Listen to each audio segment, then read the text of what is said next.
Welcome back to Business Insight Fredericton. I'm Krista Ross, CEO of the Fredericton Chamber of Commerce, your host. In today's episode, we're talking to organizations who do good in the community, and there are none better than United Way Central New Brunswick. Join me as I talk to Faith McFarland, their Executive Director. Tell us about your organization. Tell us your main focus and the most critical and important programs that you run. I'm here as the United Way of Central New Brunswick. It's an organization that would be like a community impact organization. And it's been in our community for 61 years. The idea is, what about coming together under a united way, a united approach, where each person gives a bit of time, or gives a bit of resources, or give a bit of expertise.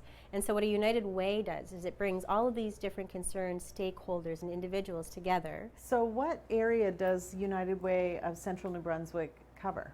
We reach all the way up through York, Carleton, Victoria, Madawaska, and even fund some programs all the way up in Restigouche, and then some funding as well in Queens. A lot of people think of the United Way as a collector of money and distributor, but it sounds like it's much more than that. Tell me a little bit about that. So right now with the United Way, I think one of the powerful roles that it plays is that it has a seat at the table in terms of looking at issues when we talk about more complex social issues that take a bigger arc and bigger time in terms of how do we pull partners together and different stakeholders to work on that and collaborate. So who would you say is your main target audience? Is it the community at large? Really, it's the community at large. We work with like 108 different businesses that host campaigns. When you talk about 108 businesses hosting campaigns, what does that mean? These are folks or businesses each year that have employee giving campaigns. And so those are folks who would pledge to United Way through their payroll deductions. And through that, they would participate in other events, like we do something annually called a Day of Caring that brings out we match businesses with different community-based projects. I'm not sure if this is relevant for the United Way, but do you have competition? And if so, who's your competition? I think what we're competing against is I think the benefit of doing collective impact, of being able to pool together and say that we're going to make a collective investment on an issue and we're looking at something like housing and homelessness. And so I think what we compete against in some ways is that culture where people have a stronger need right now. How do you stay on top of best practices? How do you know how to move forward in a shifted society? What's been wonderful is even say with United Way Canada, which is its own independent partner, but we're a member organization, is sometimes allowing them to take the lead in helping us with research and really trying to get a better sense of, if we're a small organization like this, truly, like how do we best use our time and our resources? I always had an impression that the United Way raised money and then figured out ways to hand it out to organizations in the community, and what I'm hearing from you is that it's so much more than that. But I know that's part of what you do. So how do you decide which organizations get those funds that are hard to raise and that's a big challenge? How do you decide who gets it? We put a general call to community, and any charity is welcome to submit applications, to talk about their projects and bring that back. But for us, we use a table of community volunteers with a wide range of backgrounds who bring different considerations to the table as we go through the process of weighing and looking at how do we prioritize those. This episode is focused on doing good in the community. And that's why we picked the United Way to talk to, because we know you do a lot of good. You do a lot of good in terms of the social programs and things that you're talking about, but financially as well. So financially, how much money are you putting out into the community each year, and how many projects does that account for?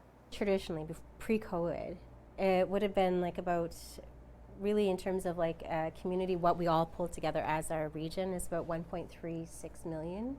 And for us, like, so that means that really has to go directly back out. And so for us, we fund last year we funded 32 different community organizations, but across 56 different projects. But during the pandemic, like in the very first few days, before they even really called a state of emergency, we rallied and got the Atlantic Compassion Fund going. And that first week, it was like a Friday the 13th, and we left, and then we all came in on that Monday, and the world was different. And it was such a strange week, but by that Friday, we'd already put a call out to community organizations who needed resources to pivot. During COVID, you did set up new funds and you set up new programs, but what about that regular funding, that payroll deduction funding, or just people that typically donate? How was that impacted? We set a goal, like in those big networks of discussions of what is this going to be. We're thinking maybe it's going to be even 30% less than the year before, you know? So we set a goal that was 20% less, but we exceeded it, you know? So we got past it, and it was interesting. Yeah, some of the workplace campaigns saw, interestingly enough, more people participating. How do you judge if a campaign or if a project has been successful? Shifting our view away from the dollars to the lives impacted. And so really working with our community organizations that are helping on that work and our own internal projects to really try to understand that. So you started here in 2019. Yeah. What is the favorite project that you've worked on? What has fed your soul the most? Day of Caring blows my mind when we do that. And the first year when I've been involved with Day of Caring before I was working with United Way.